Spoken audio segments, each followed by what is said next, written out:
आज सुवर्णपुर पौर परिषद में बार्धक्य भत्ता बंटन चलता बेले रास्तार देखा मिलता एक अभावन घटना।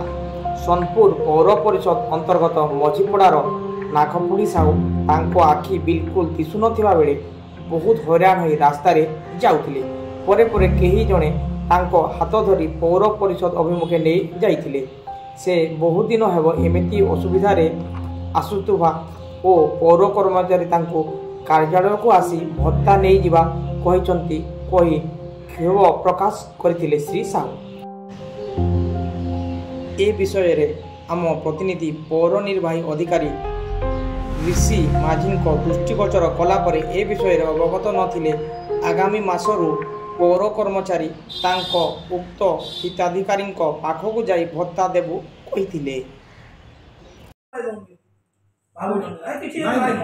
सर जड़े आसी आम भेटी रास्तार अंध जड़े से केमती तार सुविधा कले टी सार भल था जेन माने अछन देखि नि पारवा आमे पहुंची आमे नै करी डोर स्टेप रे। ठीक अच्छे सर जहाँ कहते से मैंने बहुत लोग सचेतन लगे नहीं जानी पार्बार से पलि आसुन हैरान हो नेक्स्ट रे से घर के सुविधा करावा सरकारी सुविधा करावा सर तार सुविधा व्यवस्था कर कही।